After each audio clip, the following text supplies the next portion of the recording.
Επίλυση συγκρούσεων, αν είναι ο στόχος σας. Okay. Ποιο είναι το μυστικό? Να ελέγξετε το θυμό σας, άρα να ελέγξετε το συναίσθημά σας και να προσπαθήσετε να ξεκαθαρίσετε ποιο είναι το πρόβλημα.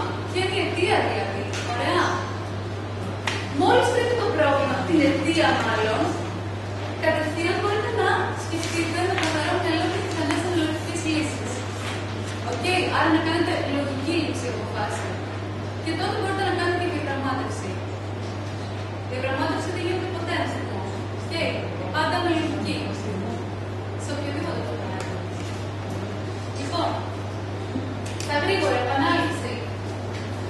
Δεν έχει σημασία τι σύγκρουση έχετε, αλλά το πώς αντιμετωπίσετε τη σύγκρουση. Σας είχα πει και την προηγούμενη φορά, οι συγκρούσεις απόψεων θα μπορούσαν σε τεράστιο ποσοστό να αποφευθούν. Γιατί δεν είναι απαραίτητες.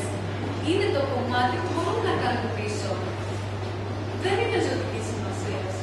Οι συγκρούσεις αναγκών όμως, επειδή χτυπάει σε ανάγκη, ειδικά όσο και πιο βασική ανάγκη στην πυραμίδα του Μάσλου, κάτω-κάτω, σημαίνει ότι δεν μπορείς με τίποτα να την αποφύγεις. Οπότε, αν την καταπιείς, θα σε τρώει, άρα οπωσδήποτε πρέπει να συγκρουστείς.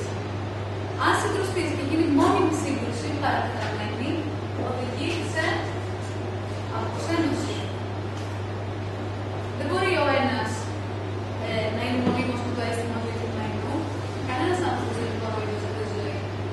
Και κάποιος που κάνει πίσω, κάθε φορά, κάνει πίσω. Για κάποιο λόγο.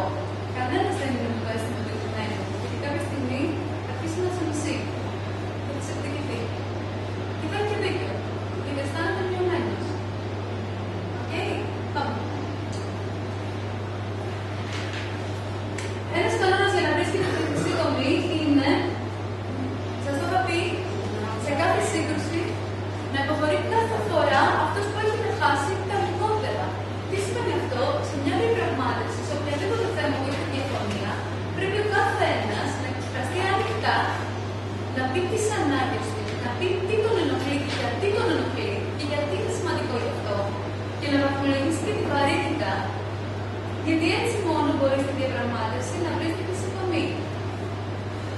Σε μία διαπραγμάτευση ή όταν θέλει να διεκδικήσουμε κάτι, είναι σημαντικό να καταλαβαίνετε τον άλλον. Σωστά. Και τον εαυτό σας που θέλει να το ξέρετε. Σε ένα διάλογο, για να δεις πότε φρακάρει το πράγμα, πρέπει να διαγνώσεις αν υπάρχουν περιοριστικές αντιλήψεις από πίσω.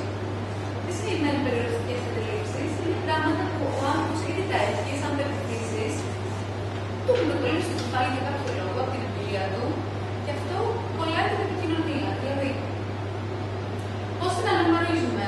Όταν κάποιος έχει μια παγιωμένη αρνητική περιοριστική αντίληψη, συνήθως μιλάει με γενικεύσεις. Ποτέ δεν μ' ακούς όταν σου μιλάω. Πάντα αργείς στα ραντεβού μας. Οι εκφράσεις πάντα και ποτέ δεν υπάρχουν.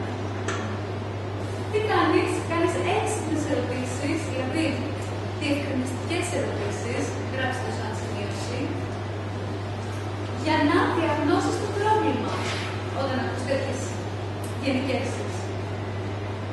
Δεν είναι δυνατόν να έχεις όρεξη για δουλειά κάθε μέρα.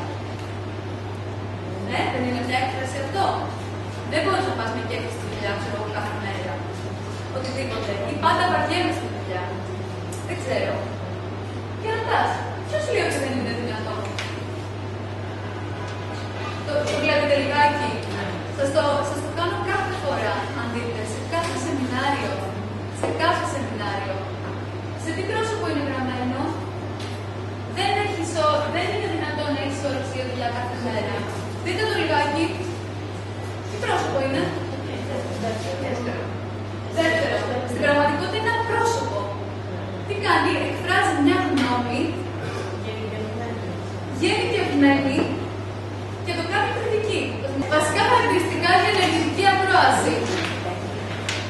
Θα σας πω ότι και στη διεκδικητικότητα και στη διαπραγμάτευση πάλι πρέπει να